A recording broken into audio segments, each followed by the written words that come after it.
नमस्कार विद्यार्थियों। आज हम पढ़ने जा रहे हैं वसंत पाठ संख्या 14 लोकगीत। इसके लेखक हैं भगवत शरण उपाध्याय।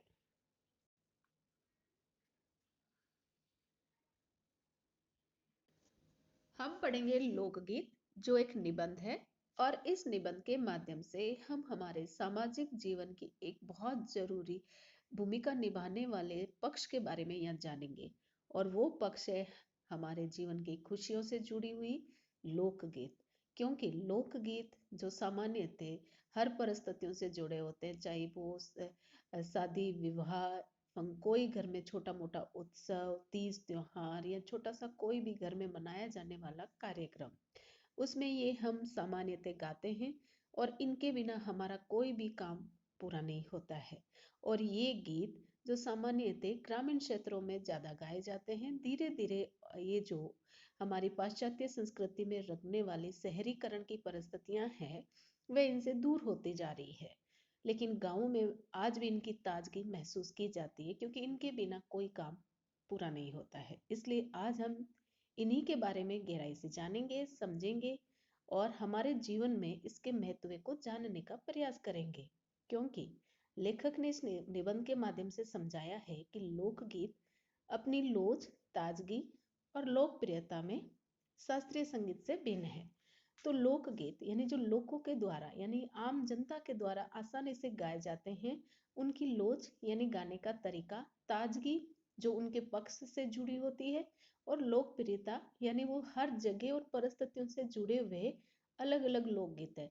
तो वो लोग अपने हिसाब से बनाते हैं और अपने हिसाब से ही गाते हैं, इसलिए वो उतनी ही जगह पर प्रसिद्ध होते हैं। ये पूरे एक लोकगीत पूरे विश्व में प्रसिद्ध नहीं हो सकता, एक सीमित जगह तक ही सीमित रहने वाला ये जो लोकगीत होते हैं। इसलिए शास्त्रीय संगीत से अलग है क्योंकि शास्त्रीय संगीत जो विशेष रागों पर आधारित है, नियम पर आधारित है और घरानों से जुड़े होते हैं। उनको गाने का समय भी होता है और गाने का एक निश्चित तरीका भी होता है।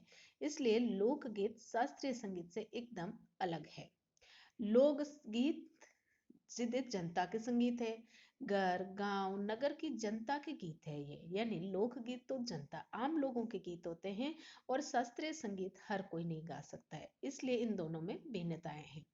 और ये लोकगीत हर गांव में, हर घर में और एक नगर की जनता के अपने गीत होते हैं जिसे वो खुद ही बनाते हैं। इसलिए इनमें कोई विशेष साधना की यानी प्रैक्टिस की जरूरत ही नहीं होती है। ये त्योहारों पर, विशेष अवसरों पर गाए जाते हैं, सदा से ये गाए जाते रहे हैं। और इनको बनाने वाले यानी रचने वाले यानी लिखने वाले या बनाने वाले भी अधिकतर गांव के लोग ही होते हैं। स्त्रियों ने भी इनकी रचना में विशेष भाग लिया है, यानी कभी कभी इनको बनाने में या लिखने में हमारे गांव की सामान्य स्त्रियां भी भाग लेती है। ये गीत बाजों की मदद के बिना भी गा सकते हैं और बाजों के साथ भी गा सकते हैं, जिसमें प्रमुख वाद्य यंत्र क्या है, साधारण सा ढोलक जो औरतें आसानी से बजा सकती है। ढोलक के साथ झांझ भी बजता है, करताल भी है, बांसुरी भी है। किसी भी एक भी वाद्य यंत्र के साथ ये गीत आसानी से गाए जा सकते हैं। एक समय था जब शास्त्रीय संगीत के सामने इनको है समझा जाता था, और है का मतलब है तुच्छ, जिनका कोई महत्व नहीं है। क्योंकि उस समय हमारे समाज में शास्त्रीय संगीत को विशेष महत्व दिया जाता था और लोक संगीत को कोई इतना महत्व नहीं दिया जाता था, इसलिए उन्हें है यानी निम्न श्रेणी का, तुच्छ समझा जाता था। अभी हाल तक इनकी बड़ी उपेक्षा की जाती रही है। उपेक्षा यानी उनके साथ दुर्व्यवहार। लोकगीत का कोई महत्व नहीं था समाज में, पर इधर साधारण जनता की ओर जो लोगों की नजर फिरी तो साहित्य कला के क्षेत्र में भी परिवर्तन हुआ। यानी लोकगीत में परिवर्तन कब हुआ, जब आम जनता ने उन्हें अपने जीवन में स्थान देना शुरू किया। आम जनता ने उनके महत्व को स्वीकार करना शुरू किया। क्योंकि शास्त्रीय संगीत तो बहुत नियमबद्ध होता है, तो आम जनता इसे गा नहीं सकती है। हर समय हम इसका गाने का रियाज भी नहीं कर सकते हैं, उसमें बहुत समय भी लगता है। इसलिए शास्त्रीय संगीत धीरे धीरे जनता से दूर होता चला गया और लोकगीत जो आम जीवन से जुड़ा हुआ, आसानी से गाया जा सकता है, हर किसी की समझ में आ जा सकता है, इसलिए वे आम लोगों तक आसानी से पहुंचने लगा। और ये उनमें परिवर्तन हुआ। अनेक लोगों ने विविध बोलियों के लोक साहित्य लोकगीतों के संग्रह पर कमर बांधी है और इस प्रकार के अनेक संग्रह अब तक प्रकाशित भी हो गए हैं। यानी बहुत सारे लोग जो बाद में इन लोकगीतों के महत्व को समझने लगे तो उन्होंने इसमें अपने साहित्यिक उपलब्धियों को लिखना शुरू करा। यानी उन्होंने गीतों की रचना करनी शुरू करी और बहुत बड़े बड़े साहित्यों की रचना हो गई है और इस कारण ये प्रकाशित भी होते गए और आम लोगों की पहुंच में आसानी से आने लग गए, इसलिए ये आम लोगों के गीत बनने लग गए। लोकगीतों के कई प्रकार है। इनका एक प्रकार तो बड़ा ही ओजस्वी और सजीव है। ओजस्वी यानी बड़ा महान वीर रस वाला। सजीव यानी सुनने पर हमें ऐसा लगता है कि वो रूप साक्षात है हमारे सामने, जो किसी भी व्यक्ति के व्यक्तित्व से जुड़ा हुआ होता है। यानी कोई महान व्यक्ति हमारे आसपास है तो उसके जीवन की जुड़ी हुई पूरी घटना उस लोकगीत में पिरो दी जाती है। फिर उसको गा गा कर जनता के सामने उसके बखान किए जाते हैं। तो वो पूरा व्यक्तित्व एक तरह से सजीव हो जाता है, जिंदा हो जाता है और लोग उसे बहुत रुचि से सुनते हैं। जिसमें हम देखते हैं कि महाभारत का प्रसंग आ सकता है तो उसको लोग अपनी भाषा में किस तरह से गाएंगे कि वो पूरा दृश्य लोगों के सामने आसानी से चलने लगता है। रामायण का कोई सीन हो सकता है, भगवत गीता से जुड़ा कोई सीन होता है, उस सीन को लोग आपसी बोली में इस प्रकार रचकर लोगों के सामने रखते हैं कि वो दृश्य सजीव होकर हमें सामने हिलते डुलते रूप में महसूस होने लग जाता है। और ये इस देश के आदिवासियों का संगीत है। एक तरह से देखा जाए तो लोक संगीत हर जगह से जुड़ा हुआ है, तो आदिवासी समाज में ये ज्यादा लोकप्रिय है। मध्य प्रदेश, दक्कन, छोटा नागपुर में गोंड, खांड, ओराव, मुंडा, भील, संथाल आदि आदिवासी जातियां हैं। यहाँ पर ये जितने भी नाम आए हैं ये सभी आदिवासी समाज से जुड़ी हुई जातियों के नाम हैं, जिनमें आज भी जीवन नियमों की जकड़ में बंध नहीं सका। यानी आज भी उन्हें हम हमारे नियम परिधियां है ना, उनमें उनको बांध नहीं पाए हैं। ये अपने आप जंगल में रहते हुए अपनी खुद की संस्कृति के अनुसार जीवन जी रहे हैं। इनके गीत और नाच अधिकतर साथ साथ और बड़े बड़े दलों में गाए और नाचे जाते हैं। यानी लोकगीत जो आदिवासी समाज से जुड़े हैं वहां पर उनको गाने का, नाचने का और व्यक्त करने का तरीका अपने हिसाब से होता है। ये रात्रि के समय आग जला लेते हैं, उस आग के चारों तरफ बड़े बड़े दल बन जाते हैं, नाचते रहते हैं और अपनी ही भाषा में वो गाते रहते हैं। 20-20, 30-30 आदिवासियों आदमियों और औरतों के दल एक साथ या एक दूसरे के जवाब में गाते हैं तो दिशाएं अपने आप गूंज उठती है। यानी यहाँ पर एक औरतों का दल बन जाता है, एक आदमियों का दल बन जाता है और एक लोकगीत में जवाब सवाल के रूप चलते रहते हैं। कहीं आदमी अपनी बात कहेंगे, उसका प्रत्युत्तर औरतें देंगी और नाचते हुए देंगी, औरतें गाएगी तो प्रत्युत्तर आदमियों के माध्यम से मिलेगा। तो इस प्रकार वो दृश्य बहुत सुंदर बन जाता है रात्रिकालीन समय में, जब चंद्रमा अपने पूरे यौवन पर होता है और ऐसे में चारों तरफ हल्की हल्की उजास फैला हुआ है और वहां आग जलाकर जब इस तरह का सुंदर आदिवासी वेश में सजा हुआ समूह वहां पर नृत्य करते हुए कुछ गा रहा है तो वो पूरी प्रकृति सजीव होकर उनका साथ देने लगती है और बहुत सुहावना मंजर बन जाता है वहां पर। आगे देखिए, लेखक ने लिखा है कि पहाड़ियों के अपने अपने गीत हैं, उनके अपने अपने भिन्न रूप होते हुए भी अशास्त्रीय होने के कारण उनमें अपनी एक समान भूमि है।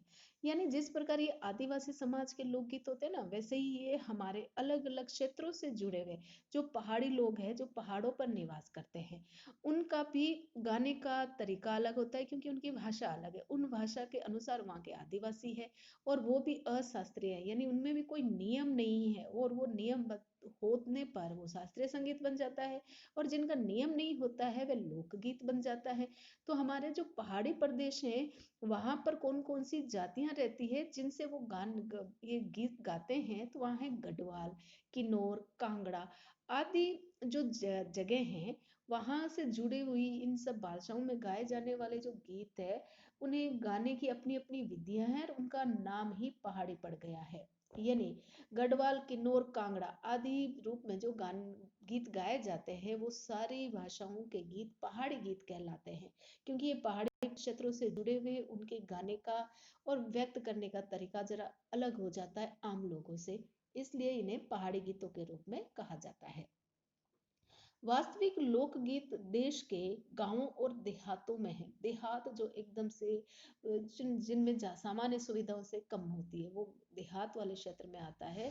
तो वहां पर ये लोकगीत ज्यादा गाए जाते हैं। इनका संबंध देहात की जनता से है, यानी सामान्य गांवों के लोगों से लोकगीतों का संबंध ज्यादा होता है, क्योंकि वहाँ छोटे छोटे उत्सव होते हैं। तो छोटे छोटे उत्सव सामाजिक परिवेश में मेल जोल के साथ लोकगीत गाते हुए ही पूरा होता है, क्योंकि शहरी क्षेत्र में तो दूरियां आ चुकी है जीवन में, और दूरियों में वहाँ खुशियां अपने तक ही सीमित होकर रह गई है। वो आम लोगों को अपने जीवन का हिस्सा नहीं मानते हैं। तो हिस्सा ही नहीं मानेंगे तो लोकगीत उनके जीवन का हिस्सा कैसे हो सकता है। लेकिन गाँव में आज भी कहीं ना कहीं थोड़ी बहुत मिलन वाली संस्कृति जिंदा है। लोग एक दूसरे से मिलते हैं, जुलते हैं, दुख दर्द भी बांट लेते हैं। तो ऐसे में छोटे मोटे तीज त्योहार भी या घर में मनाए जाने वाले उत्सव भी हैं, तो उन सब लोकगीतों के बिना अधूरे रहते हैं। इसलिए वहां आज भी ये लोकगीत गाए जाते हैं और इसीलिए इन्हें देहाती जीवन से जुड़े हुए गीत माने गए हैं। बड़ी जान होती है इनमें, यानी ये गीत बहुत महत्व के हैं, लोगों के जीवन का महत्वपूर्ण हिस्सा है। चेता, कजरी, बारामासा, सावन आदि मिर्जापुर, बनारस, उत्तर प्रदेश के पूर्वी और बिहार के पश्चिमी जिलों में गाए जाते हैं। यहाँ पर जितने भी ये गीतों के नाम लिखे गए, जितने भी ये नाम है, ये सारे गीतों के नाम है जो समय के हिसाब से गाए जाते हैं।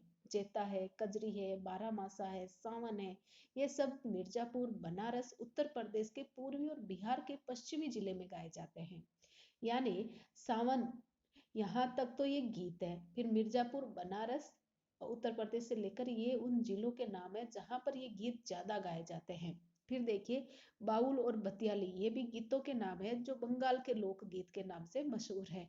पंजाब में माहिया ज्यादा प्रसिद्ध है और वो वहां गाया जाता है। तो हीर रांझा, सोहिनी महिवाल भी पंजाब के ही गीत है। यानी देखिए बाउल और बतियाली हमारे बंगाल के लोकगीत है, तो पंजाब की प्रमुख लोकगीतों में आता है माहिया, हीर रांझा, सोहिनी महिवाल।